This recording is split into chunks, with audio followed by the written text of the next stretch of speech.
നിങ്ങളുടെ മക്കൾ വലിയവരാകുവാൻ നിങ്ങൾ എന്ത് ചെയ്യണം? ഒന്നാമത് ചെയ്യേണ്ടതിനെക്കുറിച്ച് വിശുദ്ധ ലൂക്കോസിന്റെ സുവിശേഷം 1-ാം അധ്യായത്തിൻ്റെ 6-ാം വാക്യത്തിൽ നാം വായിക്കുന്നത് ഇങ്ങനെയാണ്: ഇരുവരും ദൈവസന്നിധിയിൽ നീതിയുള്ളവരും കർത്താവിൻ്റെ സകല കൽപ്പനകളിലും ന്യായങ്ങളിലും കുറ്റമില്ലാത്തവരായി നടക്കുന്നവരും ആയിരുന്നു. ഇരുവരും എന്ന് പറഞ്ഞാൽ യോഹന്നാൻ്റെ അപ്പനും അമ്മയും, സക്കറിയ പുരോഹിതനും എലിസബത്തും.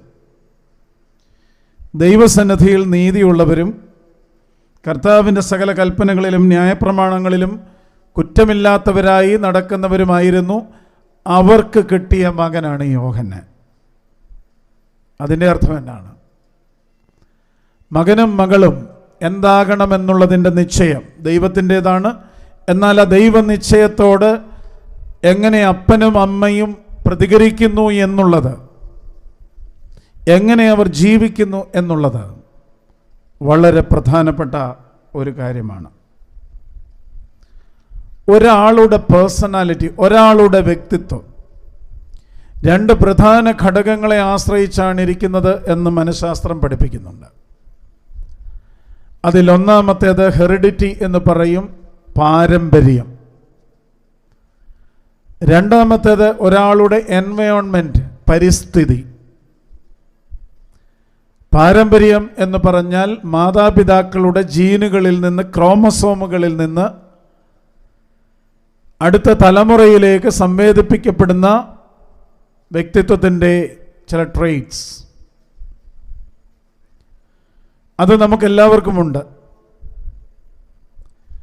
എന്നാൽ അത് മാതാപിതാക്കളുടെ മാത്രമല്ല, അതിന് പുറകിലേക്കുള്ള തലമുറകളിൽ നിന്ന് പോലും നമ്മുടെ സ്വഭാവത്തെ സ്വാധീനിക്കുന്ന ജീനുകളുടെ, ക്രോമസോമുകളുടെ ഇമ്പാക്റ്റ് അതുണ്ട് എന്നാണ് പഠിപ്പിക്കുന്നത്. എന്നാൽ അതിൽ നമുക്ക് വലിയ നിയന്ത്രണങ്ങൾ ഉണ്ട് എന്ന് എനിക്ക് തോന്നുന്നില്ല. എന്നാൽ ഒരാളുടെ വ്യക്തിത്വ വികസനത്തിൽ പരിസ്ഥിതിയുടെ റോൾ, എൻവയോൺമെൻറ്റിൻ്റെ റോൾ, അതിൽ നമുക്ക് ചില കാര്യങ്ങൾ ചെയ്യുവാനായിട്ട് സാധിക്കും. ഒരു മനുഷ്യ ജീവിതത്തിൻ്റെ പരിസ്ഥിതികൾ എന്തൊക്കെയാണ്? ഒന്നാമത്തെ എൻവയോൺമെൻറ്റ്, ഒന്നാമത്തെ പരിസ്ഥിതി അമ്മയുടെ ഗർഭപാത്രമാണ്. ഒരു മനുഷ്യജീവൻ്റെ ആരംഭം അത് അമ്മയുടെ ഗർഭപാത്രത്തിലാണ്. എന്നാൽ ഞാൻ പ്രത്യേകിച്ചും യുവദമ്പതികളോട് പറയും, ഒരമ്മയുടെ ഉദരത്തിലല്ല ആദ്യം കുഞ്ഞ് ജനിക്കേണ്ടത്, ഒരപ്പൻ്റെയും അമ്മയുടെയും ഹൃദയത്തിലാണ് ആദ്യം കുഞ്ഞ് ജനിക്കേണ്ടത്. അങ്ങനെ അപ്പൻ്റെയും അമ്മയുടെയും ഹൃദയത്തിൽ ജനിക്കുന്ന കുഞ്ഞ് അതിൻ്റെ ഒരുക്കത്തോടും പ്രാർത്ഥനയോടും കൂടെ അമ്മയുടെ ഉദരത്തിൽ ജനിക്കുമ്പോഴാണ് ആ കുഞ്ഞിൻ്റെ വ്യക്തിത്വത്തിൽ സാരമായ സ്പർശം മാതാപിതാക്കളുടെ ജീവിതത്തിൽ നിന്നും ഉണ്ടാകുന്നത്.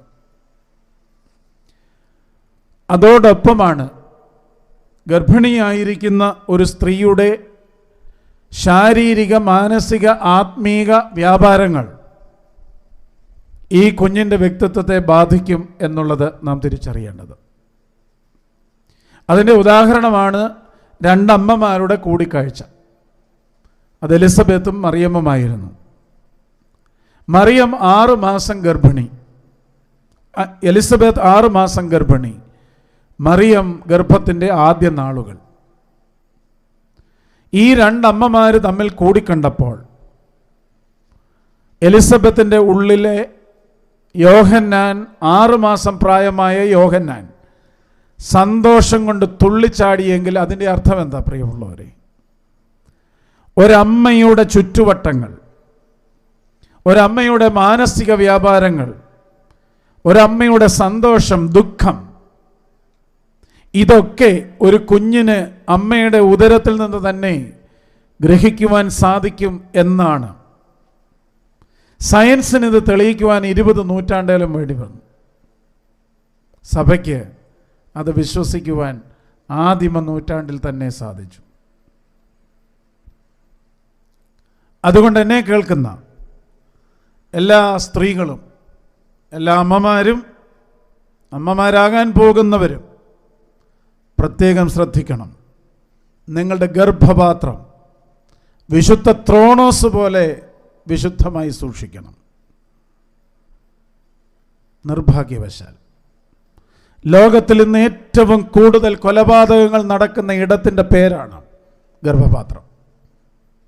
യുദ്ധങ്ങൾ കൊണ്ടല്ല, ഭൂകമ്പങ്ങൾ കൊണ്ടല്ല, മഹാമാരികൾ കൊണ്ടല്ല, അബോർഷനുകൾ ഒരു ദിവസം തന്നെ ലോകത്തിൽ ആയിരക്കണക്കിന് ജീവനുകൾ നശിപ്പിക്കപ്പെടുന്ന ഇടത്തിൻ്റെ പേരാണ് ഗർഭപാത്രം. ഒരമ്മയുടെ ജീവൻ രക്ഷിക്കുവാനും ചില പ്രത്യേകമായ സാഹചര്യങ്ങളിൽ അങ്ങനെ ചെയ്യുവാനും ഇടയാകുന്നതൊഴിച്ചാൽ ബാക്കി ഭൂരിഭാഗവും യാതൊരു ന്യായവുമില്ലാതെ, നീതീകരണവുമില്ലാതെയാണ് എന്ന് ഞാൻ വിശ്വസിക്കുന്നു. അമേരിക്കയിൽ പഠിക്കുവാനുള്ള സാഹചര്യം ലഭിച്ച ഒരാളാണ് ഞാൻ. ഞങ്ങളുടെ ക്ലാസ് റൂമിൽ ഒരു ദിവസം ഒരു ചർച്ചയുണ്ടായി. ചർച്ചയുടെ ഭാഗമായി അബോർഷൻ, ഗർഭഛിദ്രം കടന്നു വന്നു. പാശ്ചാത്യ നാട്ടിൽ നിന്നുള്ള ഒരു സ്ത്രീ വളരെ വീറോടെ സംസാരിച്ചു.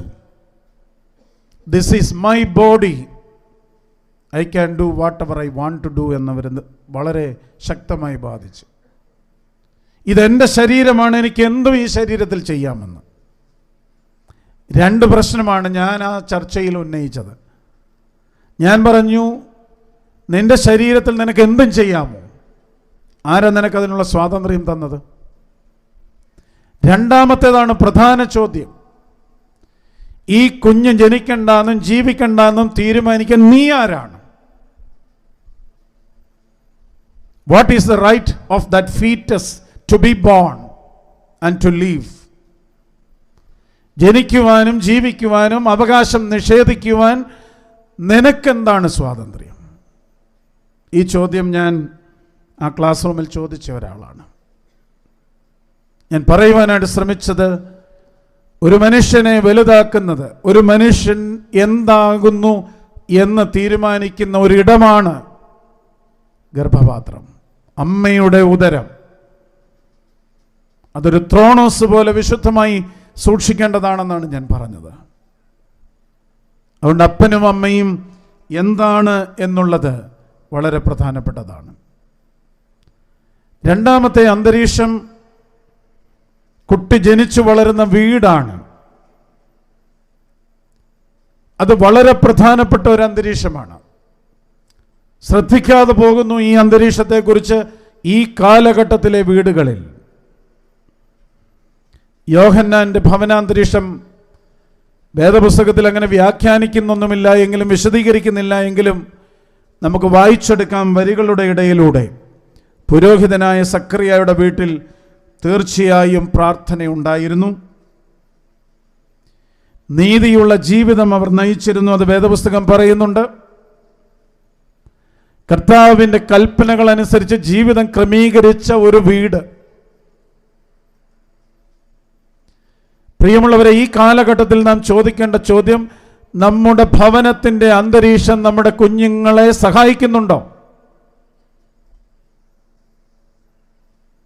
ഇന്നെനിക്ക് തോന്നുന്നു ഭൂരിഭാഗം ആളുകൾക്കും വീട് മതി, കുടുംബം വേണ്ട. വീട് വലുതാക്കുവാനായിട്ടുള്ള നെട്ടോട്ടത്തിൽ നഷ്ടപ്പെട്ടു പോയ ഒന്നിൻ്റെ പേരാണ് കുടുംബം. വീട് എന്ന് പറയുന്നത് എന്നെ സംബന്ധിച്ചിടത്തോളം കുടുംബത്തിന് താമസിക്കുവാനായിട്ടുള്ള ഒരു സ്ഥലം മാത്രമാണ്. വീടല്പം ചെറുതായാലും വേണ്ടില്ല പ്രിയമുള്ളവരെ, കുടുംബം നന്നാകണം. ഒരുമിച്ചിരുന്ന് പ്രാർത്ഥിക്കണം, ഒരുമിച്ചിരുന്ന് ഭക്ഷണം കഴിക്കണം, ഒരുമിച്ചിരുന്ന് സംസാരിക്കണം. കുട്ടികളുമായി നല്ലതുപോലെ സംവേദിക്കണം, കമ്മ്യൂണിക്കേഷൻ ഉണ്ടാകണം. വീട്ടിലൊരു ധാർമ്മികത ഉണ്ടാകണം, ഒരു മൊറാലിറ്റി അതുണ്ടാകണം. അല്ല എങ്കിൽ നമുക്ക് വലിയ വീടുണ്ടാകും, പക്ഷെ കുടുംബമുണ്ടാവുകയില്ല. നമുക്കെല്ലാവർക്കും അറിയാവുന്ന ഒരു വാക്കാണ് കുടുംബം എന്ന് പറഞ്ഞാൽ കൂടുമ്പോൾ ഇമ്പമുണ്ടാകുന്നതാണ്. ഇവിടെ ഇരിക്കുന്ന എല്ലാവരും ചോദിക്കണം, നിങ്ങളുടെ വീട്ടിൽ ഈ കൂട്ടായ്മയുണ്ടോ? ഭക്ഷണത്തിന് കൂട്ടായ്മയുണ്ടോ? പ്രാർത്ഥനയ്ക്ക് കൂട്ടായ്മയുണ്ടോ? സംസാരത്തിൻ്റെ കൂട്ടായ്മയുണ്ടോ? കൂട്ടായ്മയില്ലാത്തിടം എങ്ങനെയാണ് നമുക്ക് കുടുംബം എന്ന് പറയുവാൻ സാധിക്കുന്നത്? ഏറ്റവും വലിയ കൂട്ടായ്മ പ്രാർത്ഥനയുടെ ദൈവത്തോടുള്ള കൂട്ടായ്മയാണ്. ഉണ്ടോ? ഇല്ല എന്നൊന്നും ഞാൻ പറയുന്നില്ല. പക്ഷെ പണ്ടുള്ളതിൻ്റെ അത്രയും ഉണ്ടായിരുന്നില്ല എന്നാണ് എൻ്റെ നിഗമനം. അതിൻ്റെ പ്രശ്നങ്ങൾ നമ്മുടെ ജീവിതങ്ങളിലുണ്ട്. അതിൻ്റെ പ്രതിസന്ധി നമ്മുടെ കുട്ടികളുടെ വളർച്ചയിലുണ്ട്. ഞാൻ പറയട്ടെ, നമുക്കൊരു വളർത്തുദോഷം ബാധിച്ചിട്ടുണ്ട്. വേണ്ടതുപോലെയാണോ വളർത്തുന്നത് എന്നുള്ളതിനെക്കുറിച്ച് ഞാൻ സംശയിക്കുന്നു. അതുകൊണ്ട് വീടിൻ്റെ അന്തരീക്ഷം അതോടൊപ്പം തന്നെയാണ് മാതാപിതാക്കളുടെ ഫിലോസഫി ഓഫ് ലൈഫ്. ജീവിതത്തെ എങ്ങനെയാണ് പ്രിയമുള്ളവരെ നിങ്ങൾ കാണുന്നത്? ഞാൻ പലപ്പോഴും മാതാപിതാക്കളോട് ചോദിക്കാറുണ്ട്, who is A successful parent? ആരാണ് വിജയിച്ച ഒരപ്പനും അമ്മയും? ജീവിത വിജയത്തിൻ്റെ മാനദണ്ഡങ്ങൾ എന്തൊക്കെയാണ്? മലയാളിയുടെ ഒരു ഉത്തരം വിദ്യാഭ്യാസവും ജോലിയും ലഭിക്കുന്ന ശമ്പളവുമാണ് എന്ന ഒരവസ്ഥയിലെത്തിയിട്ടുണ്ട്. അതുകൊണ്ട് തന്നെ നിരന്തരം കുട്ടികളോട് പറയുന്ന ഒരു വാക്ക് മാത്രമേ ഉള്ളൂ, പഠിക്കുക, പഠിക്കുക, പഠിക്കുക. പഠിക്കട, പഠിക്കടി, പഠിക്കട, പഠിക്കടി. ഇതല്ലാതെ എന്താ പറയുന്നേ? ഞാൻ നിങ്ങൾക്കൊക്കെ അറിയാവുന്ന പോലെ നമ്മുടെ പത്തനംതിട്ട ജില്ലയിലെ മാത്തൂർ എന്ന് പറയുന്ന ഗ്രാമത്തിൽ ജനിച്ചു വളർന്ന് മാത്തൂർ ഗവൺമെൻറ് UP സ്കൂളിൽ പഠിച്ച് ഒരു സാധാരണക്കാരനായി ജീവിച്ച ഒരു മനുഷ്യനാണ്. ഇപ്പോഴെൻ്റെ ഡിഗ്രി എന്താണെന്ന് നിങ്ങൾക്കറിയാം.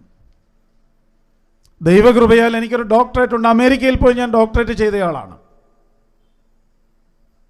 പക്ഷെ ഞാൻ നിങ്ങളോട് പറയുന്നു, ഇവിടെ ഇരിക്കുന്ന കുഞ്ഞുങ്ങളോട് പറയുന്നു, 10ാം ക്ലാസ്സിലെയും 12ാം ക്ലാസ്സിലെയും ഒക്കെ പരീക്ഷ വന്നപ്പോഴും ബോർഡ് എക്സാമിനേഷൻ വന്നപ്പോഴും ഒരു ഞായറാഴ്ച ആരാധന മുടക്കുകയോ ഒരു സൺഡേ സ്കൂൾ മുടക്കുകയോ ചെയ്യാതെ പഠിച്ച ഒരാളാണ് ഞാൻ.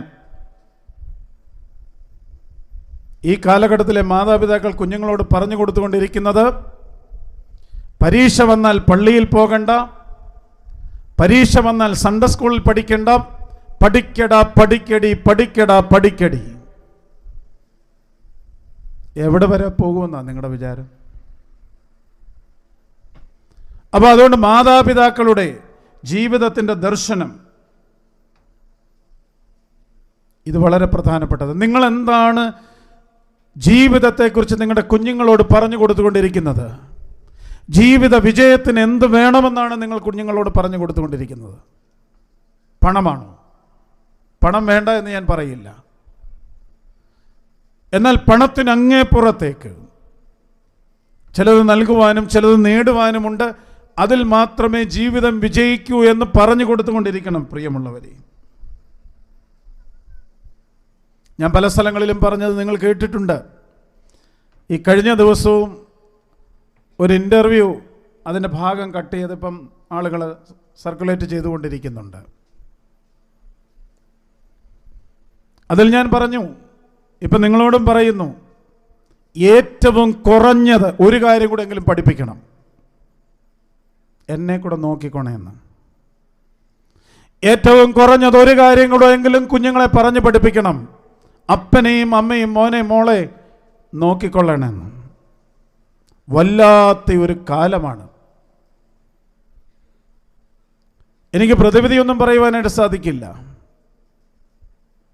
എനിക്കറിയാം, മാതാപിതാക്കൾ നമ്മുടെ കുഞ്ഞുങ്ങൾ വിദേശത്തേക്ക് പോകുവാൻ ആഗ്രഹിക്കുന്നു. നമ്മെ സംബന്ധിച്ചിടത്തോളം അത് വലിയ ഒരു നേട്ടമാണ്. സഭയെ സംബന്ധിച്ചിടത്തോളം ഇപ്പോൾ തന്നെ പുതിയ 2 ഭദ്രാസനങ്ങളൂടെ. കാരണം എന്താണ്? കുഞ്ഞുങ്ങൾ പോകുന്നിടത്തെ സഭ പോവുകയാണ്. പക്ഷേ ഇതിൻ്റെ പിന്നിൽ ഇതിന് ശേഷം സംഭവിച്ചു തുടങ്ങിയിരിക്കുന്ന ഒരു കാര്യത്തെക്കുറിച്ച് നമുക്ക് ബോധ്യം ഉണ്ടായി തുടങ്ങി. പത്തനംതിട്ട ജില്ല എന്ന് പറയുന്നത് വൃദ്ധരുടെ ഒരു ജില്ലയായി മാറിക്കൊണ്ടിരിക്കുന്നു.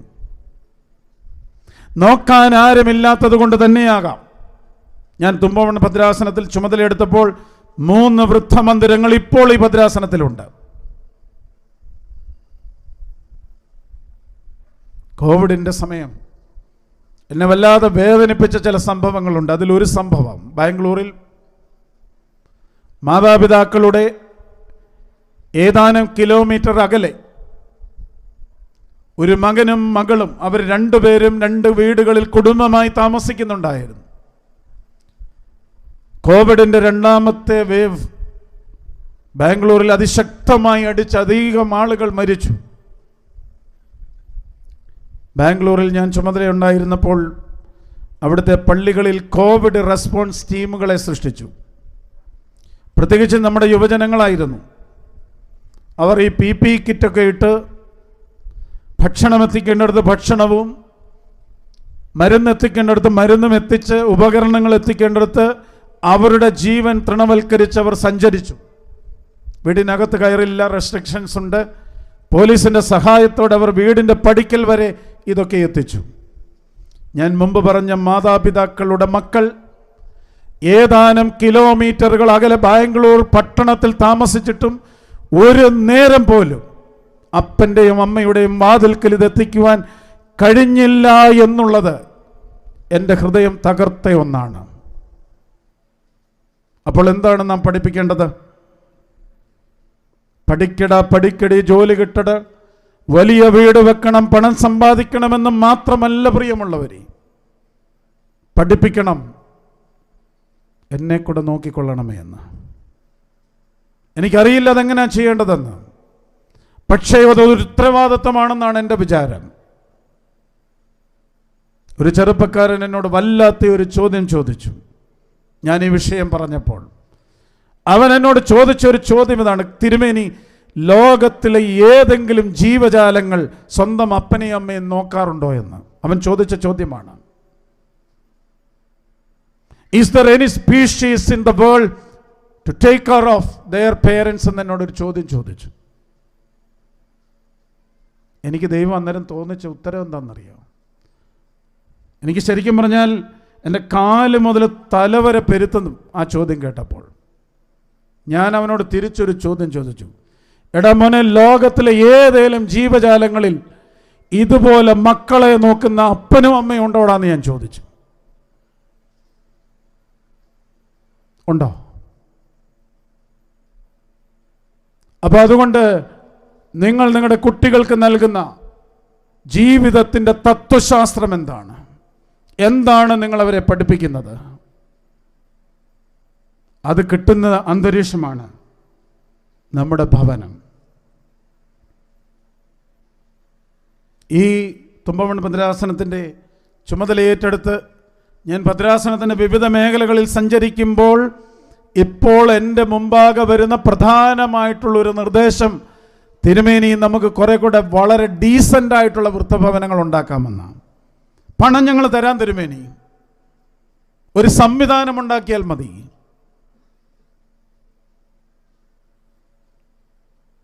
ഞാൻ ആരെയും ദുഃഖിപ്പിക്കുവാൻ പറയുന്നതല്ല.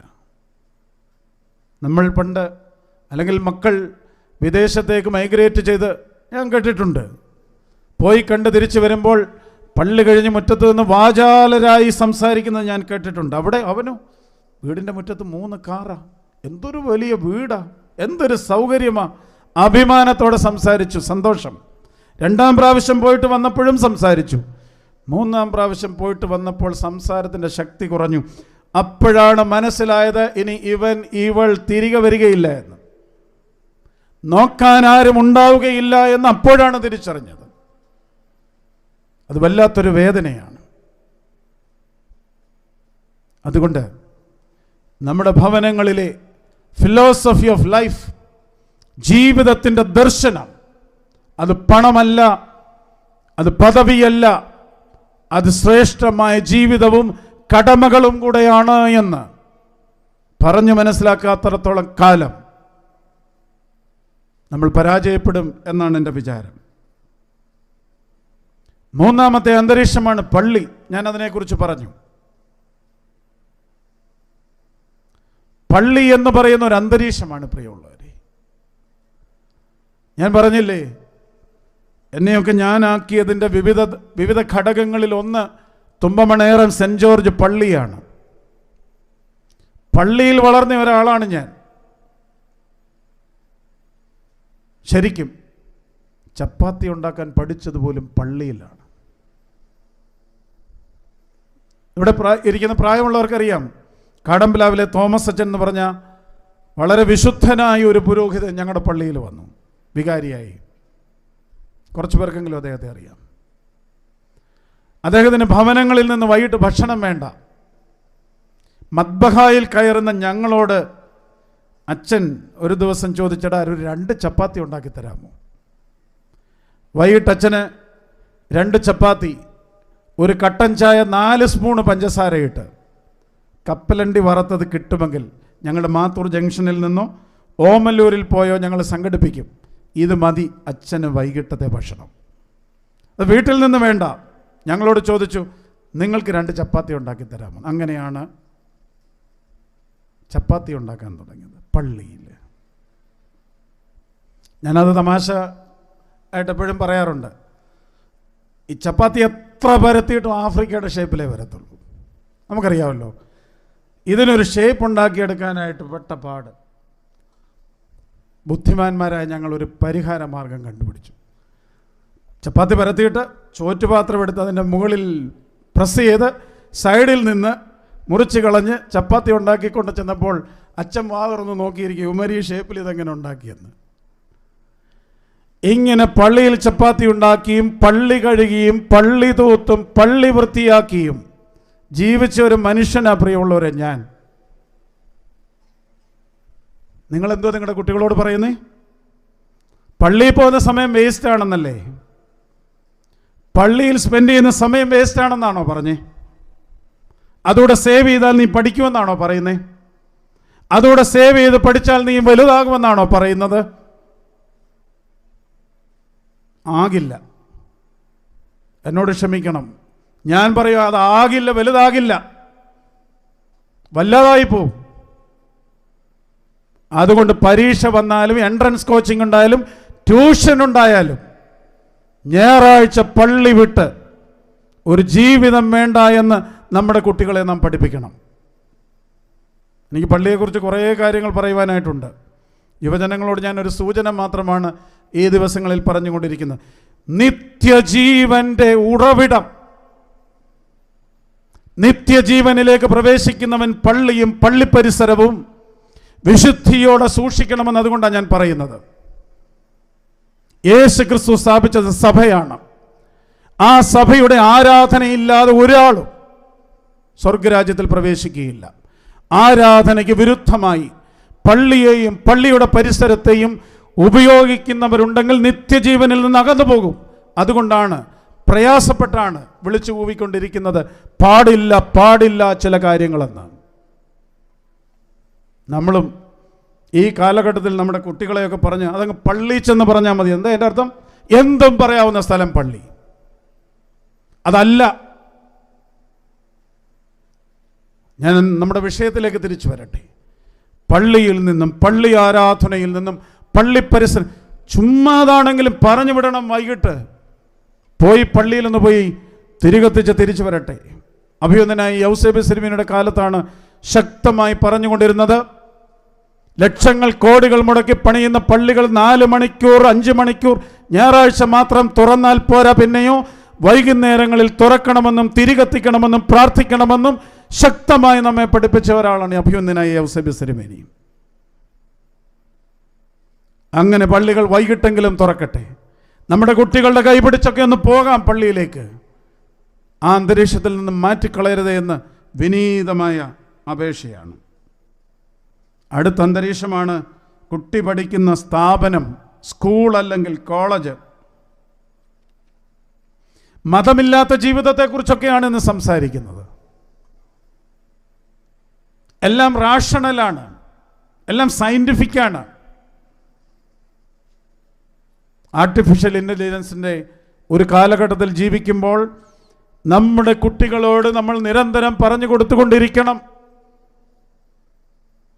മനുഷ്യ ജീവിതത്തിനും പ്രകൃതി ജീവിതത്തിനും ഒരു മിസ്റ്റിക്കൽ ആസ്പെക്റ്റ് ഉണ്ട്. നമുക്ക് കണ്ടെത്താൻ കഴിയാത്ത, നമുക്ക് മനസ്സിലാക്കാൻ കഴിയാത്ത, ബുദ്ധിക്ക് ഗ്രഹിക്കുവാൻ കഴിയാത്ത ഒരു ജീവിതത്തിൻ്റെ വശമുണ്ട് എന്ന് പറഞ്ഞു കൊടുത്തുകൊണ്ടേയിരിക്കണം. അറിയില്ല ഈ ലോകം ഇനി എങ്ങനെയാകും എന്ന്. ഒരിക്കലും സയൻസിന് ഞാൻ എതിരല്ല, ആർട്ടിഫിഷ്യൽ ഇൻ്റലിജൻസിനും എതിരല്ല. പക്ഷേ സയൻസും ശാസ്ത്രവും മാത്രമാണ് ജീവിതം എന്നുള്ളത് തെറ്റായ ഒരു പഠിപ്പിക്കുകയാണ്. ഒരു മതത്തിൻ്റെ, അതേത് മതവുമായിക്കൊള്ളട്ടെ, ലോകത്തിന് വേണ്ട ഏറ്റവും വലിയ കോൺട്രിബ്യൂഷൻ എന്താ പ്രിയമുള്ളവരെ? ഞാൻ പറയും, ലോകത്തിലുള്ള സകലമാന പോലീസും പട്ടാളവും വിചാരിച്ചാലും ഈ ലോകത്തിലെ ജനതയെ ഡിസിപ്ലിനിൽ നടത്താൻ കഴിയുകയില്ല എന്ന് ഞാൻ വിശ്വസിക്കുന്നു. പിന്നെ എങ്ങനെ ഇപ്പോൾ ഈ ഡിസിപ്ലിനൊക്കെ ഉണ്ടായെന്നറിയാമോ? ഓരോരുത്തരും അവരുടെ മതപാഠശാലകളിൽ, അത് സൺഡേ സ്കൂളായിക്കൊള്ളട്ടെ, മറ്റ് മതങ്ങളിലെ മറ്റ് സംവിധാനങ്ങളായിക്കൊള്ളട്ടെ, അവിടെ ചെറുപ്പം മുതൽ കേട്ടുപഠിച്ച ഡിസിപ്ലിൻ, സ്നേഹം, കരുതൽ, വിശുദ്ധി, ക്ഷമ, ഇതൊക്കെ ഒരാളുടെ മനസ്സിലേക്ക് കൊണ്ടുവന്നത് കൊണ്ടാണ് പോലീസും പട്ടാളവും ഇല്ലാതെയും നിയമങ്ങളില്ലാതെയും ജീവിക്കുവാൻ നമുക്ക് സാധിക്കുന്നത്. അതുകൊണ്ട് അത്ര നിസ്സാരവൽക്കരിക്കേണ്ട മതത്തിൻ്റെ കോൺട്രിബ്യൂഷനെ.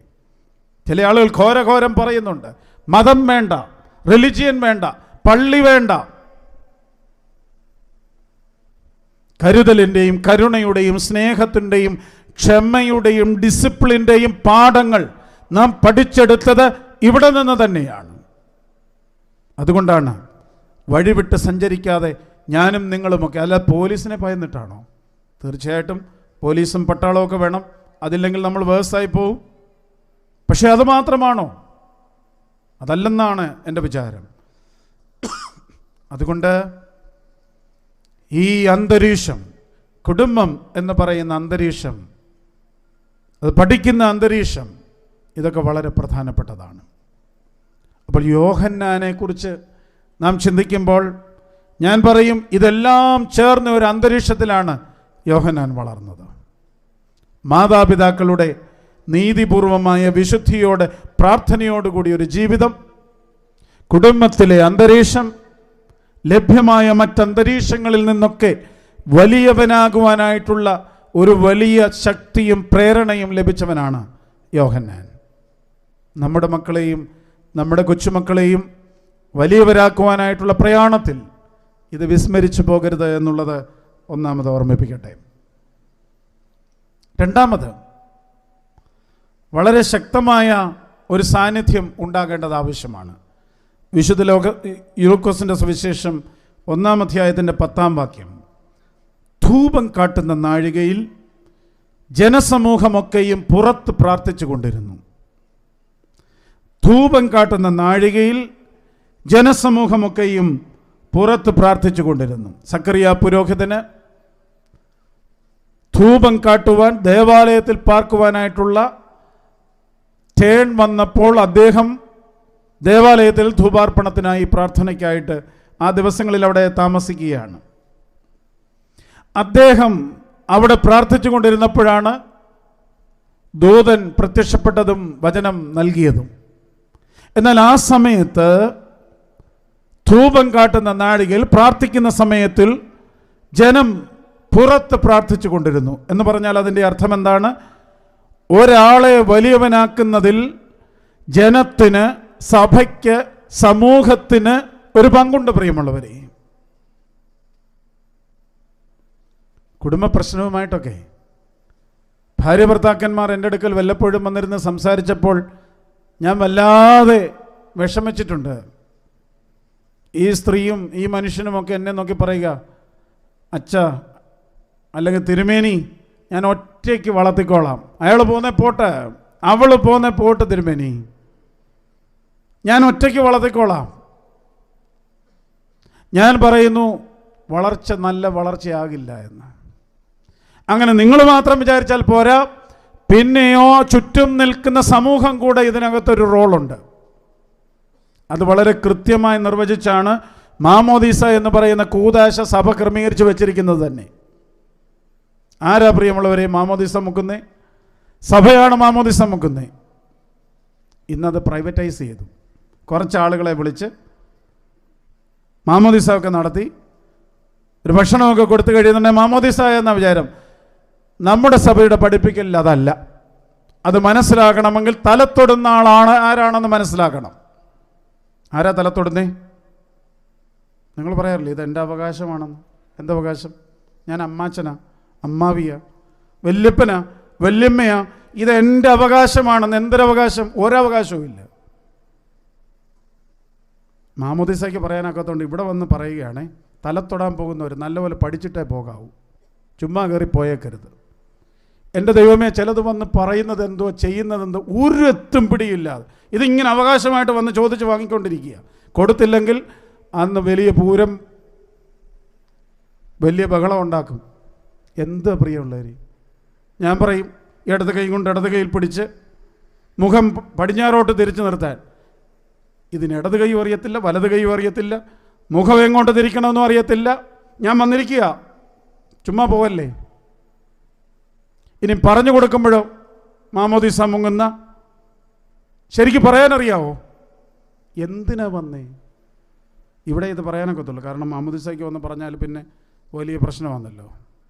അതുകൊണ്ട് ആരെങ്കിലും തലത്തൊടാൻ പോകുന്നുണ്ടെങ്കിൽ നല്ല ഭംഗിയായിട്ട് പഠിച്ചിട്ട് വേണം പൊക്കോളാൻ. ഇടത് കൈ കൊണ്ട് കുഞ്ഞിൻ്റെ ഇടത് കൈയിൽ പിടിച്ച് കുഞ്ഞിൻ്റെ മുഖം പടിഞ്ഞാറോട്ട് തിരിച്ച് സാത്താനെ 3 പ്രാവശ്യം തള്ളിപ്പറയണം. വലത് കൈ കൊണ്ട് കുഞ്ഞിൻ്റെ വലത് കൈയിൽ പിടിച്ച് മുഖം കിഴക്കോട്ട് തിരിച്ച് മശിഹ തമ്പുരാനെ ഏറ്റുപറയണം 3 പ്രാവശ്യം. അതാണ് പ്രധാന റോള്. ഞാൻ പറഞ്ഞു വന്നത് സഭയുടെ റോൾ എന്താണ്? ആരാണ് തലത്തൊടുന്ന ആള്? അങ്ങനെ കുടുംബാംഗങ്ങളാകണമെന്ന് സഭയ്ക്ക് യാതൊരു നിർബന്ധവുമില്ല. പക്ഷേ അച്ഛൻ നിർബന്ധപൂർവ്വം പറയും. ചിലപ്പോൾ അച്ഛനോടും കിടന്ന് വഴക്കുണ്ടാക്കും. അച്ഛൻ പറയും ഓർത്തഡോക്സ് സഭ വിശ്വാസിക്ക് മാത്രമേ തലത്തൊടാൻ അവകാശമുള്ളൂ. ഒരു വഴക്കുണ്ടാക്കിയിട്ട് ഒരു കാര്യമില്ല. കാരണം തലത്തൊടുന്ന ആൾ സഭയുടെ പ്രതിനിധിയാണ്.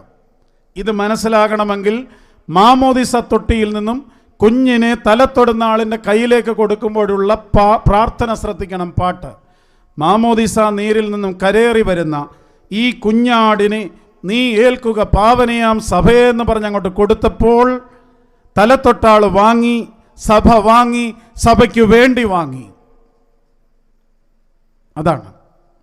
അപ്പോൾ മാമോദീസ ഏൽക്കുന്ന സമയം മുതൽ ഈ കുഞ്ഞ് സഭയുടെ പരിലാളനയിൽ സഭയിലാണ് വളരുന്നത്. ധൂപം കാട്ടുന്ന നാഴികയിൽ ജനം പുറത്തു പ്രാർത്ഥിച്ചു കൊണ്ടിരുന്നു എന്ന് പറഞ്ഞാൽ അതിൻ്റെ അർത്ഥം ഈ കുഞ്ഞിൻ്റെ ജീവിതത്തിൽ ഈ കമ്മ്യൂണിറ്റിക്ക്, ഈ സമൂഹത്തിന് റോളുണ്ട്. ഞാനും നിങ്ങളും പ്രത്യേകിച്ചും പ്രായമുള്ളവരൊക്കെ അങ്ങനെയൊക്കെയാണ് വളർന്നത്. ഞാനൊരിക്കലും ഇപ്പോഴേ പള്ളിയിൽ ഒറ്റക്കാലിൽ നിൽക്കാറില്ല. അത് കുറേ വർഷങ്ങളായിട്ട്. ഈ കഴിഞ്ഞ ദിവസം ഞാൻ ശുശ്രൂഷകർക്കൊരു ക്ലാസ് എടുത്തപ്പോൾ ഇതൊന്ന് പറഞ്ഞായിരുന്നു. ഒറ്റക്കാലിൽ നിൽക്കുന്ന ശുശ്രൂഷകരും ഭിത്തിയിൽ ചാരി നിൽക്കുന്ന ശുശ്രൂഷകരും ഒക്കെ കൂടി വരുന്നൊരു കാലഘട്ടത്തിൽ ഞാനിപ്പോൾ ഒറ്റക്കാലിൽ പണ്ട് പോലെ നിൽക്കുക. അതിൻ്റെ കാരണമുണ്ട്. എസ് സി കൊച്ചമ്മയും ഞങ്ങളും എല്ലാം ഒരു പള്ളിയിലെ ഞങ്ങളുടെ രാജൻകുട്ടി ചായൻ ഈ 1 മാസമായുള്ള അദ്ദേഹം നിദ്ര പ്രാപിച്ചിട്ട്. അപ്പോൾ ഞങ്ങളിങ്ങനെ ഒറ്റക്കാലിൽ നിന്നാൽ, ഞാൻ നിന്നിട്ടുണ്ട്, കാലിൻ്റെ മുട്ടിന് വന്ന് മടക്കിന് വന്ന് പുറകിൽ നിന്ന് അടിക്കും, മുട്ടുകുത്തി താഴെ വീഴും. കൈ പിടിച്ച് എഴുന്നേപ്പിച്ച് നിർത്തിയിട്ട് പറഞ്ഞു, ഇനി മേലാൽ പള്ളിയിൽ ഒറ്റക്കാലിൽ നിൽക്കരുതെന്നും. ആരെങ്കിലും ആരാധന മധ്യേ വർത്തമാനം പറഞ്ഞാൽ വർത്തമാനം പറയുന്നവരുടെ തല കൂട്ടിയിടിക്കും.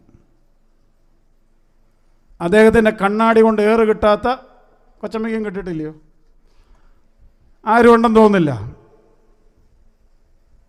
അതിലും എനിക്ക് ഏറ്റവും ദുഃഖമുണ്ടായ കാര്യം, ഞാൻ വിശുദ്ധ മദ്ബഹായിൽ 8ാം ക്ലാസ്സിൽ ശുശ്രൂഷയിൽ പ്രവേശിച്ചപ്പോൾ അന്നത്തെ ഫാഷൻ അനുസരിച്ച് എൻ്റെ ചെവിയുടെ മേളിൽ കൂടെ ഹിപ്പി സ്റ്റൈലിൽ മുടിയൊക്കെ ഉണ്ടായിരുന്നു. ആദ്യത്തെ ഞായറാഴ്ച കുർബാന കഴിഞ്ഞ് മദ്ബഹായിൽ വെച്ച് തന്നെ വിളിച്ചു പറഞ്ഞു, അടുത്ത ആഴ്ച മദ്ബഹായിൽ കയറുന്നൊണ്ണെ ചെവിയുടെ മുകളിൽ കൂടെ ഈ മുടി ഉണ്ടെങ്കിൽ ധൂപക്കുറ്റിയിൽ ഞാൻ തീ കോരിയിടും, അതുകൊണ്ട് വെട്ടിക്കൊണ്ടേ വരാമെന്ന്. അന്ന് എന്നോട് നാട്ടുകാരൊക്കെ പറഞ്ഞിടാ നിന്നെ നല്ല സ്റ്റൈലാണെന്നൊക്കെ പറഞ്ഞ് ഞാൻ സന്തോഷിച്ചിരുന്നതാണ്. വളരെ വിഷമത്തോടെ വീട്ടിൽ ചെന്ന് പറഞ്ഞു, രായൻകുട്ടിച്ചായം പറഞ്ഞു അടുത്ത ഞായറാഴ്ച മദ്ബഹായിൽ കയറണമെങ്കിൽ മുടി മുറിച്ചിട്ടേ പോകാനായിട്ടൊക്കെ ഉള്ളെന്ന്. അന്നേരം തന്നെ, അന്ന് 5 രൂപ മതി, അന്നേരം തന്നെ 5 രൂപ എടുത്തിട്ട് പറഞ്ഞ് നാളെ തന്നെ ഈ കർമ്മം നിർവഹിച്ചോണമെന്ന്. ഈ കാലഘട്ടത്തിലെ കുഞ്ഞുങ്ങളുടെ ജീവിതത്തിൽ ഒരു രായൻകുട്ടിച്ചായൻ ഉണ്ടോ പ്രിയമുള്ളവർ? ഒരു രായൻകുട്ടിച്ചായനും വരത്തില്ല. കാരണം എന്താ? ആ കൊച്ചിനെ ഒന്ന് തൊട്ടാൽ മതി രായൻകുട്ടിച്ചായനാകുന്നവൻ്റെ തല തല്ലിപ്പൊളിക്കും ഈ അപ്പനും അമ്മയും കൂടെ. ഒരു സൺഡേ സ്കൂൾ അധ്യാപകരും ഇല്ല കൂടെ, ഒരു രായൻകുട്ടിച്ചായനും ഇല്ല. സമൂഹത്തിൻ്റെ റോൾ ഇല്ലാതായി പോയി പ്രിയമുള്ളവരെ. വളരെ ഇച്ചിരി നാണം കേടോടെ ഞാൻ പറയുന്ന ഒരു കാര്യമുണ്ട്, അത് സിനിമയ്ക്ക് പോയതാ. കുട്ടികളൊന്നും ചെയ്യണ്ട കേട്ടോ. അത് 9ാം ക്ലാസ്സിൽ പഠിക്കുമ്പോഴാണ്. അത് നമ്മുടെ ഗാന്ധി ജയന്തിയോടനുബന്ധിച്ച് സേവന വാരമാണല്ലോ. ഒരു ആഴ്ചക്കാലം സ്കൂളിൽ ചെല്ലണം, അറ്റൻഡൻസ് എടുക്കണം, പിന്നെ റോഡ് വൃത്തിയാക്കൽ, സ്കൂൾ വൃത്തിയാക്കൽ. ഓമല്ലൂർ ആര്യഭാരതി സ്കൂളിൽ പഠിച്ചുകൊണ്ടിരുന്നപ്പോൾ ഒരു ദിവസം അറ്റൻഡൻസ് ഒക്കെ എടുത്ത് ആ മോർണിംഗ് ഷോയ്ക്ക് വേണ്ടി ഒരു മുങ്ങൽ മുങ്ങി. തിരിച്ചു വന്നു, വീണ്ടും ജോലിയൊക്കെ ചെയ്തു. വീട്ടിൽ ചെന്നപ്പോൾ ഞങ്ങളുടെ വീടിൻ്റെ മുറ്റത്തെ പേരക്കമ്പിൽ നിന്ന് നല്ലൊരു പേരക്കമ്പും വെട്ടിപ്പിടിച്ച് അപ്പൻ നിപ്പുണ്ട്. ഞങ്ങളുടെ വീടിൻ്റെ മുറ്റത്തൂടെ ഒന്നും ബസ്സൊന്നുമില്ല. മാത്തൂർ ജംഗ്ഷനിൽ ബസ് ഇറങ്ങി ഞങ്ങളുടെ വീടിൻ്റെ മുമ്പിൽ കൂടെ നടന്നു പോയവർ, എൻ്റെ വീട്ടിലെ പേര് ബിനു എന്നാണ്, എൻ്റെ വീട്ടിലെ അപ്പനോടോ അമ്മയോടോ വിളിച്ചു പറഞ്ഞു, ബിനു പത്തനംതിട്ട നിൽക്കുന്നത് കണ്ടല്ലോ എന്ന്. അപ്പോഴേ അപ്പൻ്റെ അമ്മയുടെയും തലയിൽ ഒരു ലഡു പൊട്ടി. ഓമല്ലൂരിൽ പഠിക്കുന്ന ബിനു പത്തനംതിട്ടയിൽ ഇങ്ങനെ വന്നു. അന്വേഷിച്ചു, അങ്ങനെ അവർ കണ്ടെത്തി. അന്ന് അടിച്ച അടിയുടെ പാട് ഇപ്പോഴും കിടപ്പുണ്ട്. പക്ഷെ ഞാൻ പറയാനായിട്ട് ശ്രമിച്ചത് എന്താണ്? ബിനു നിൽക്കാൻ പാടില്ലാത്ത സ്ഥലത്ത് ബിനുവിനെ കണ്ടാൽ അത് വീട്ടിൽ അപ്പനോടും അമ്മയോടും പറയുവാനായിട്ടുള്ള സ്വാതന്ത്ര്യം ഒരു നാട്ടുകാർക്കും ഒരു നാടിനും ഉണ്ടായിരുന്നു. ഞാൻ പറയും, ബിനു എന്ന ഞാൻ ഈ സെറാഫിൻ തിരുമേനിയായി ഇവിടെ നിൽക്കുന്നെങ്കിൽ അതിൻ്റെ കാരണം ദൈവനിശ്ചയവും കുടുംബത്തിൻ്റെ അന്തരീക്ഷവും എൻ്റെ പള്ളിയും പിന്നെ എൻ്റെ മാത്തൂരെ നാട്ടുകാരുമാണ് സംരക്ഷിച്ച് പിടിച്ചത് കൊണ്ടാണ്. എന്ത് റോളാണ് ഉള്ളതെന്ന്. പിന്നെ തന്നെയല്ല, ഈ കാലഘട്ടത്തിൽ അങ്ങേപ്പുറത്തെ വീട്ടിലെ കൊച്ചിന് എന്തെങ്കിലും പറ്റിയാൽ ആകാശവാണിയായി ഇങ്ങനെ ഓടി നടന്ന് പറയാൻ നമ്മൾ തയ്യാറായി നിൽക്കുകയുമാണല്ലോ. ഞാൻ പറയാനായിട്ട് ശ്രമിക്കുന്നത്, ഒറ്റയ്ക്കാർക്കും ഒരു കൊച്ചിനെ വളർത്താനൊക്കില്ല എന്നാണ്. അതിനൊരു സമൂഹത്തിൻ്റെ റോളുണ്ട്, ഒരു കമ്മ്യൂണിറ്റിയുടെ റോളുണ്ട്. അതുകൊണ്ട് ഇത് വളരെ പ്രധാനപ്പെട്ടതാണ്. യോഹന്നാൻ വലിയവനായെങ്കിൽ അതിൻ്റെ ഒരു കാരണം അതാ. ഒരു ജനസമൂഹത്തിൻ്റെ സംരക്ഷണയിലാണ് യോഹന്നാൻ വളർന്നത്. നമ്മുടെ പിള്ളേരൊക്കെ വലിയ അപകടത്തിലാണ് പ്രിയമുള്ളവരെ. നിങ്ങൾ നിശ്ചയിച്ച് തുറന്നു കൊടുത്തിരിക്കുന്ന, അല്ലെങ്കിൽ നിങ്ങൾ നിശ്ചയിച്ച് കൊടുത്തിരിക്കുന്ന ഓരോ മുറിയും അപകടമാണെന്ന് ഞാൻ പറയും. പേടിപ്പിക്കാനല്ല, സൂക്ഷിക്കുവാൻ വേണ്ടിയിട്ടാണ്. ആ മുറിയുടെ വാതിലുകൾ അടഞ്ഞു കഴിഞ്ഞാൽ അതിനകത്ത് സംഭവിക്കുന്നത് എന്താണെന്ന് പലർക്കും വലിയ ബോധ്യമില്ല. എന്നെ വല്ലാതെ അത്ഭുതപ്പെടുത്തുന്നുണ്ട്. ചില കുട്ടികളെക്കുറിച്ചൊക്കെ അവൾ ചില കാര്യങ്ങൾ ഞാൻ കണ്ടു എന്ന് ആരോടെങ്കിലും പറഞ്ഞാൽ ആദ്യം നിഷേധിക്കുന്നത് അപ്പനും അമ്മയുമായി. എൻ്റെ മകൻ എൻ്റെ മകൾ ചെയ്യില്ലെന്നാ. ഞാൻ എല്ലാവരെയും അവിശ്വസിക്കണമെന്നോ അവരെല്ലാവരും തെറ്റാണെന്നോ ഒന്നുമല്ല. പക്ഷേ ഇതൊന്ന് കേൾക്കണേ, വല്ലപ്പോഴും ഒന്ന് ശ്രദ്ധിക്കണം, പ്രിയമുള്ളവർ. ബാംഗ്ലൂരിൽ ഞാൻ ജീവിച്ചത് കൊണ്ടും ശുശ്രൂഷ ചെയ്തുകൊണ്ടും പറഞ്ഞതാണ്. അവിടെ ജനിച്ചു വളർന്ന കുട്ടികൾ വളരെയധികം ഡീസൻ്റാണ്. പക്ഷെ പഠിക്കാൻ വരുന്നവരും ജോലി ചെയ്യാൻ വരുന്നവരും ചിലർ കാണിച്ചു കൂട്ടുന്ന വൃത്തികേടുകൾ നേർസാക്ഷിയായി നിന്നിട്ടുള്ളവരാണ്. അതുകൊണ്ട് ഒരു സമൂഹത്തിൻ്റെ റോൾ വളരെ പ്രധാനപ്പെട്ടതാണ്. സമയമില്ലാത്തതുകൊണ്ട് പെട്ടെന്ന് പറയാം. അടുത്തത് പേരിടിയിലാണ്. വിശുദ്ധ ലൂക്കോസിന്റെ സുവിശേഷം 1-ാം അധ്യായം 13-ാം വാക്യം, അവന് യോഹന്നാൻ എന്ന് പേരിടണം. അപ്പനും അമ്മയ്ക്കും അങ്ങനെ ഒരു വെളിപാടുണ്ടായിട്ടുണ്ട്. അതിലവർ നിർബന്ധം പിടിക്കുകയാണ്. നാട്ടുകാരൊക്കെ ചോദിച്ചു, നിങ്ങളുടെ ഈ പേരുകാർ നിങ്ങളുടെ വീട്ടിലൊന്നുമില്ലല്ലോ, പിന്നെ എങ്ങനെയാണ് നിനക്ക് ഈ നിർബന്ധം? ഒരു പേരിൽ എന്തിരിക്കുന്നു പ്രിയമുള്ളവർ? നമ്മളെങ്ങനെയാണ് പേരിടുന്നത്? ഗർഭിണിയാണെന്നറിഞ്ഞാൽ ആദ്യം ചെയ്യുന്നത് എന്തോ? സ്കാൻ ചെയ്ത് നോക്കൂ, ഇത് ആണാന്നോ പെണ്ണാന്നോ എന്നറിയണം. അന്നേരം മുതൽ പിന്നെ തിരയുകയാണ്, കൊച്ചിൻ്റെ പേരെന്താണ്. അങ്ങനെ പേര് തിരഞ്ഞ് അപ്പനും അമ്മയ്ക്കും തിരയുമ്പോഴും ഉള്ളിലുണ്ട്, എൻ്റെ പേരിൻ്റെ കുറച്ചക്ഷരമെങ്കിലും ഈ പേരിനകത്ത് വേണം, അല്ലേ?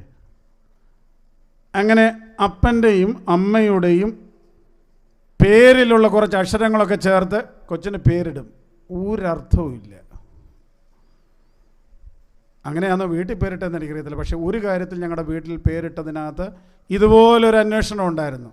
ബിനു, ബിന്നി, ബിനു, ബിജു, ബിന്നി. അപ്പന് നിർബന്ധമുണ്ട് ബിയിൽ ആരംഭിക്കണമെന്ന്. ഇതാണോ പേരിടിയിൽ? സഭയ്ക്കൊരു പേരിടിയിലുണ്ട് പ്രിയമുള്ളവരെ. ആ പേരിനൊരർത്ഥമുണ്ട്. അത് വേദപുസ്തകത്തിലെ പേരാണ്.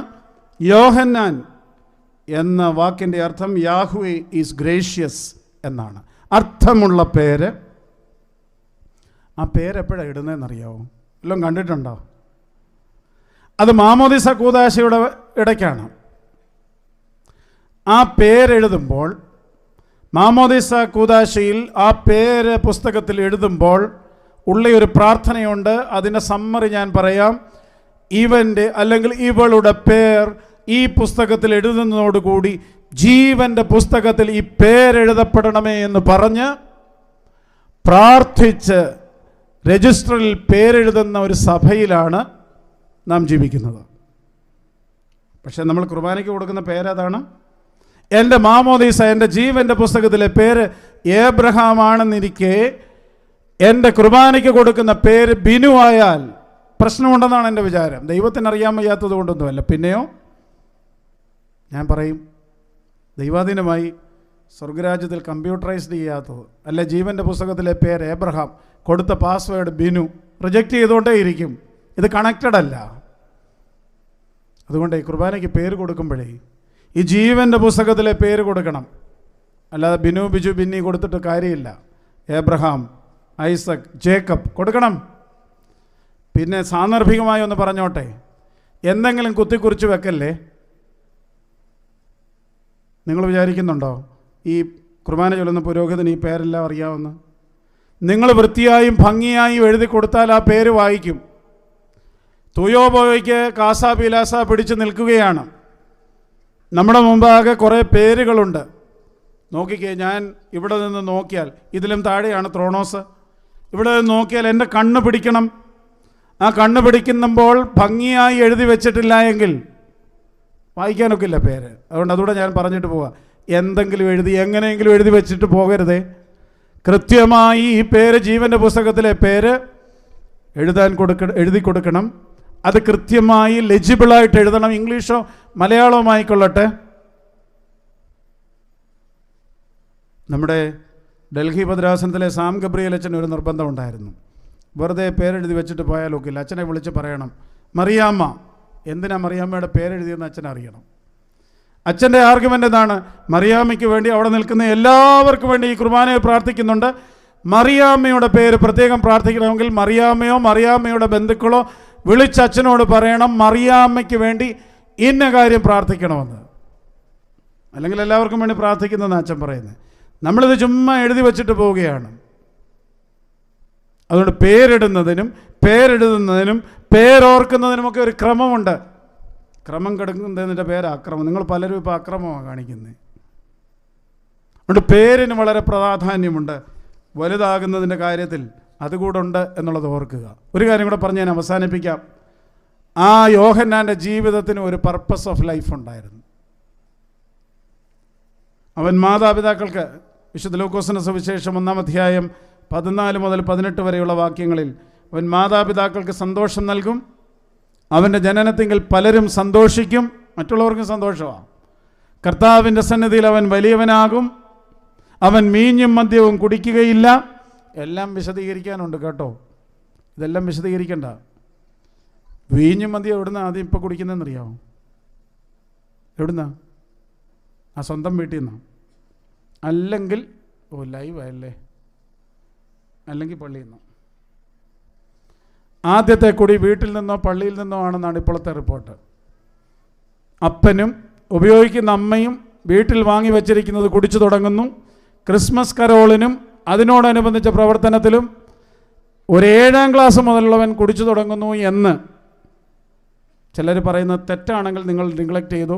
ശരിയാണെന്ന് തോന്നുന്നുണ്ടെങ്കിൽ ഒന്ന് ശ്രദ്ധിച്ചോണം. വീഞ്ഞും മദ്യവും കുടിക്കുകയില്ല. ഇസ്രായേൽ മക്കളെ ദൈവത്വത്തിലേക്ക് തിരികെ കൊണ്ടുവരും. കർത്താവിന് വേണ്ടി ഒരു ജനതയെ ഒരുക്കും. ഒരുത്തൻ ജനിക്കാൻ പോകുന്നുണ്ടെങ്കിൽ അവൻ്റെ ജീവിതത്തെ കൃത്യമായി നിർവചിച്ച് വെച്ചിട്ടുണ്ട്. എന്തിനാണ് അവൻ ജനിക്കുന്നതെന്ന്, എന്തിനാണ് അവൻ ജീവിക്കുന്നതെന്ന്, എന്താണ് അവൻ്റെ ജീവിതത്തിൻ്റെ പർപ്പസ് എന്ന്. ഞാൻ മുമ്പേ പറഞ്ഞല്ലോ, നിങ്ങളുടെ മക്കളുടെ ജീവിതത്തിൻ്റെ പർപ്പസ് എന്താ? ഞാൻ മുമ്പേ പറഞ്ഞതുപോലെ തന്നെയാണ്. എന്ത് സാമൂഹിക പ്രതിബദ്ധതയാണ് ഉള്ളത്? ഇന്ന് ഞാനൊരു കുട്ടിയോട് പറഞ്ഞു, എൻ്റെ മോളെ, അവളിപ്പോൾ എൻജിനീയറിങ്ങിന് വിദേശത്ത് പഠിക്കുന്ന ഒരു കുഞ്ഞാണ്. ഞാൻ അവളോട് പറഞ്ഞു, നീ തിരികെ കൊടുക്കേണ്ട സമയമാണിത് പലർക്കും. അതിലൊന്ന് പള്ളിയാണ്. നിന്നെ ഈ ചെറുപ്പം മുതൽ 12-ാം ക്ലാസ് വരെ സൺഡേ സ്കൂളും പഠിപ്പിച്ച് യുവജന പ്രസ്ഥാനത്തിലും മനുഷ്യ മണിക്കൂറുകൾ നിനക്ക് വേണ്ടി സ്പെൻഡ് ചെയ്തും പണം മുടക്കിയും നിന്നെ വളർത്തിയ ഈ പള്ളിക്ക് നീ ഇനി തിരികെ കൊടുക്കണം. നിന്റെ സമയം, നിന്റെ പണം തിരിച്ചു കൊടുക്കണം. കാരണം നീ കൊടുക്കുമ്പോൾ മാത്രമേ അടുത്ത തലമുറയിൽ അതവർക്ക് ലഭിക്കുകയുള്ളൂ. നിർഭാഗ്യവശാൽ ഇതെല്ലാം അനുഭവിച്ചിട്ട് തിരിഞ്ഞു നോക്കാതെ പോകുന്ന, അത് വീട്ടിലെ കാര്യമായാലും പള്ളിയിലെ കാര്യമായാലും സമൂഹത്തിലെ കാര്യം, ഒരു പ്രതിബദ്ധതയുമില്ലാതെ ജീവിക്കുന്നത് എങ്ങനെയാണ് പ്രിയമുള്ളവരെ? തിരികെ കൊടുക്കണ്ടേ? എന്നെ കേൾക്കുന്ന ചെറുപ്പക്കാർ, മക്കളെ, കൊച്ചുമക്കളെ ശ്രദ്ധിക്കണം. നിങ്ങൾക്ക് പള്ളി തരുന്നത് നിങ്ങൾക്ക് കഴിവാകുമ്പോൾ തിരികെ നൽകണം. അത് നമ്മുടെ ഉത്തരവാദിത്വമാണ്. യോഹന്നാൻ അങ്ങനെ ഒരു പർപ്പസ് ഓഫ് ലൈഫ് ഉണ്ടായിരുന്നു. ഒരു വാക്യം അവസാനം എഴുതിയിട്ടുണ്ട്. 80-ാമത്തെ വാക്യത്തിൽ, പൈതൽ വളർന്നു, ആത്മാവിൽ ബലപ്പെട്ടു, അവൻ ഇസ്രായേലിനെ കാണിക്കുന്ന ആൾ വരെ മരുഭൂമിയിലായിരുന്നു. നമ്മുടെ കുഞ്ഞുങ്ങളെ വലിയവരാകണമെങ്കിൽ ഒരല്പം മരുഭൂമി ജീവിതം കൂടെ വേണം. ഇവിടെ ഇരിക്കുന്ന പ്രായമുള്ളവരെയൊക്കെ ലോകത്തിൻ്റെ എവിടെ കൊണ്ടിട്ടാലും ജീവിക്കുമല്ലോ. കാരണം മരുഭൂമിയിലൂടെയാണ് ജീവിച്ച്. എന്താ മരുഭൂമി? ഇല്ലായ്മയാണ്. നമ്മുടെ ഇന്നത്തെ കുട്ടികളുടെ പ്രശ്നം എന്താണെന്നറിയാവോ? സർപ്ലസ്സാണ്, ഇല്ലായ്മയും. അതുകൊണ്ടാണ് വീട്ടിലെ ജോലിയൊക്കെ ചെയ്യിപ്പിക്കണം. എന്തിനാ എന്നെ സൂക്ഷിച്ച് നോക്കുന്നേ? തിരുമേനി വന്ന് ഞങ്ങൾക്ക് പാര വെച്ചിട്ട് പോകാമെന്നൊന്നും പറയാം. വീട്ടിൽ ജോലിയൊക്കെ ചെയ്യിപ്പിക്കണമെന്നേ. ഒന്നുമല്ലെങ്കിൽ ആ കഴിക്കുന്ന പാത്രമെടുത്ത്, നിങ്ങളുടെ വീട്ടിൽ ഡിഷ് വാഷർ ഉണ്ടെങ്കിൽ പോലും ഈ കഴിക്കുന്ന കുട്ടിയെ കൊണ്ട് അതൊന്ന് വാഷ് ചെയ്യിപ്പിച്ച് ആ ഡിഷ് വാഷറിൽ ഇടിപ്പിക്കണം. അവരെ കൊണ്ട് തുണി അലക്കിപ്പിക്കണം. പ്രിയമുള്ളവരെ, നിങ്ങളുടെ വീട്ടിൽ വാഷിംഗ് മെഷീൻ ഉണ്ടെങ്കിലും അവരെ കൊണ്ട് അലക്കിപ്പിക്കണം, അവരെ കൊണ്ട് തുണി തേപ്പിക്കണം. നിങ്ങളെന്താ വിചാരിച്ചേ? മക്കൾക്കെല്ലാം കൊടുക്കുന്നതാണോ പേരൻറ്റിങ്? ഒരല്പം മരുഭൂമിയൊക്കെ ഉണ്ടാകട്ടെ. നീ പിള്ളേരൊന്ന് ശക്തരാകട്ടെ, മനസ്സൊക്കെ ഒന്ന് ഒരു മനസ്സിനൊക്കെ ഒരു ശക്തി ഉണ്ടാകട്ടെ. ഒരു അടുക്കളയിൽ വെള്ളമിരിപ്പുണ്ട്. അടുക്കളയ്ക്ക് തൊട്ടടുത്ത് മുറിയിലിരുന്നൊരുത്തം പഠിക്കുക. അവൻ അവിടെ ഇരുന്ന് ഓർഡർ കൊടുക്കും. അമ്മയെ വെള്ളം, പാവപ്പെട്ട അമ്മ വളരെ വിനയാന്യതയായി വെള്ളം പിടിച്ചുകൊണ്ട് ഈ 9-ാം ക്ലാസ്സുകാരൻ്റെ മകൻ വെള്ളം കൊണ്ട കൊടുക്കും. അത് കഴിയുന്നുണ്ട് അവൻ അടുത്ത ഓർഡറാണ്, അമ്മയെ കാപ്പി. അമ്മ ഉടനെ കാപ്പി വേണം. ഇവൻ ആ അടുക്കളയിൽ ചെന്ന് വെള്ളം എടുത്ത് കുടിച്ചാൽ ഏതാണ്ട് ആകാശം ഇടിഞ്ഞു വീഴുമോ? എന്താ നമ്മൾ പഠിപ്പിക്കാത്തത്? ഒരല്പം മരുഭൂമിയൊക്കെ ഉണ്ടാകട്ടെ, നീ ജീവിതത്തിൽ ചില കഷ്ടപ്പാടൊക്കെ ഉണ്ടാകട്ടെ. ഇതൊക്കെ ചെയ്ത് ജീവിച്ചുകൊണ്ടായി പറയുന്നത്. അതുകൊണ്ട് ഒരുവിധപ്പെട്ട മഹാമാരിയും എല്ലാം കൂടെ ഇളകി വന്നാലും പിടിച്ചു നിൽക്കും. ഞങ്ങൾ ചില കൊച്ചച്ഛന്മാരൊക്കെ ഇങ്ങനെ പറയും, തിരുമേനി ഭയങ്കര വിമർശനമൊക്കെയാണ്. അപ്പം ഞാൻ അവരോട് പറയുന്ന ഒരു കാര്യമുണ്ട്, എൻ്റെ അച്ഛ, ദിവസവും ഇതിൻ്റെ 100 ഇരട്ടി കേട്ടാ നമ്മൾ ജീവിക്കുന്നത്. കേട്ടാ ഇത് എന്നെ ഇട്ടിട്ട് പോകേണ്ടതാണ്. പക്ഷേ അതിനെ പിടിച്ചു നിൽക്കാനായിട്ട് മനസ്സിനൊരു ശക്തി ഉണ്ടായതുണ്ടല്ലോ, പ്രാർത്ഥനയുടെ അനുഭവമുണ്ട്. പക്ഷേ ഇങ്ങനെ കഷ്ടപ്പെട്ട് ജീവിച്ചത് കൊണ്ട് തന്നെയാണ് 3 സഹോദരന്മാർക്കും കൂടെ ജീവിക്കാൻ ഒരു മുറി. ജെസ്സി കൊച്ചമ്മയ്ക്കറിയാം, ഞങ്ങൾ വലിയ പണക്കാരൊന്നും അല്ലായിരുന്നു. 3 സഹോദരന്മാർക്കും കൂടെ പഠിക്കാനും കിടക്കാനും ഉറങ്ങാനും ഒരു മുറി കഷ്ടിച്ചായിരുന്നു പ്രിയമുള്ളവർ. ബാത്ത് അറ്റാച്ച് റൂമൊന്നും ഇല്ലായിരുന്നല്ലോ. ധൈര്യമുണ്ട് ജീവിക്കുമെന്ന്. ആ ധൈര്യം കിട്ടിയത് ഈ ജീവിതത്തിൽ നിന്നാണ്. അതുകൊണ്ട് എല്ലാം കൊടുക്കുന്നതാണ് പേരൻറ്റിങ് എന്ന് നിങ്ങൾ വിചാരിക്കരുതേ. ആത്മാവിൽ ബലപ്പെടണം, മനസ്സിൽ ബലപ്പെടണം, ആരോഗ്യമുള്ള ശരീരവും ഉണ്ടാകണം. പക്ഷേ ഈ കാലഘട്ടത്തിലെ പോലെ ഇങ്ങനെ തീറ്റരുതേ. 12 മക്കളെ പെറ്റൊരമ്മ, ആകെ കഴിക്കാൻ ഒരുത്തനോ 2 പേർക്കോ ഉള്ള ഭക്ഷണം എല്ലാം കൂടെ വീതിച്ച് കഴിക്കുമായിരുന്നു. ഇപ്പോഴോ വീട്ടിൽ 1 അല്ലെങ്കിൽ 2 കഴിക്കാൻ 12 മക്കളുടെ ഭക്ഷണമുണ്ട്. എന്നിട്ടും തിരുമേനി ഒന്നും കഴിക്കുന്നില്ലെന്നാണ് പറയുന്നത്. നോമ്പൊക്കെ പിടിപ്പിക്കട്ടെ നിങ്ങളുടെ. കാതോലിക്ക ബാവയുടെയും തിരുമേനിയുടെയും കൽപ്പന വായിച്ചപ്പോഴല്ലായിരുന്നു നോമ്പ് പിടിച്ചെന്ന് മനസ്സിലായത്. അമ്മയെന്ന് ഇറച്ചി വേവിക്കുന്ന ചട്ടിയും മീൻ വേവിക്കുന്ന ചട്ടി എടുത്ത് കമഴ്ത്തി വെച്ചോ, അന്നറിഞ്ഞിരുന്നു നോമ്പ് പിടിച്ചെന്ന്. ഇനി ഇത് മലർക്കണമെങ്കിൽ 50 ദിവസം കഴിയണമെന്ന്. വീട്ടിലായിരുന്നു ഇതൊക്കെ. അതുകൊണ്ട് ഇതൊക്കെയാണ് എനിക്ക് തോന്നുന്നത് ഒരു ജീവിതത്തിൻ്റെ ശക്തി ഉണ്ടാകുന്നത്, മനസ്സിനൊരു ഉറപ്പുണ്ടാകുന്നത്. ഏത് മഹാമാരി വന്നാലും ഇങ്ങനെ പിടിച്ചു നിൽക്കാനായിട്ടുള്ളൊരു പ്രേരണയുണ്ടായത് അങ്ങനെയാണ്. ദൈവത്തിൻ്റെ കൃപ, പ്രാർത്ഥനയുടെ ശക്തി, മനസ്സിൻ്റെ ബലം അതുണ്ടായത് ഈ പട്ടിണിയിൽ ജീവിക്കുന്നതുകൊണ്ടാണ്. അത് നഷ്ടപ്പെട്ടു പോകുന്നുണ്ടെങ്കിൽ അതിൻ്റെ കാരണം സർപ്ലസാണ്. വാക്കുകളെ അവസാനിപ്പിക്കട്ടെ. അതുകൊണ്ട് യോഹന്നാൻ വലിയവനായതിൻ്റെ പല കാരണങ്ങളുണ്ട്. അത് ഈ സന്ധ്യയിൽ മാതാപിതാക്കൾ, വല്യപ്പച്ചന്മാർ, വല്യമ്മച്ചിമാർ ഒന്ന് കേൾക്കുവാൻ ദൈവം എന്നെ ഉപയോഗിച്ചു എന്ന് ഞാൻ വിശ്വസിക്കുന്നു. ദൈവത്തിൻ്റെ നാമം മഹത്വപ്പെടട്ടെ. നമ്മുടെ കുടുംബങ്ങൾ സന്തോഷമുള്ള കുടുംബങ്ങളാകട്ടെ. നമ്മളുടെ മക്കൾ ഉത്തരവാദിത്വമുള്ളവരാകട്ടെ. നമ്മുടെ കൊച്ചുമക്കൾ വിശുദ്ധിയിലും ബലത്തിലും ജീവിക്കട്ടെ. ദൈവത്തിൻ്റെ പരിശുദ്ധാത്മാവ് സംഗതിയാക്കട്ടെ.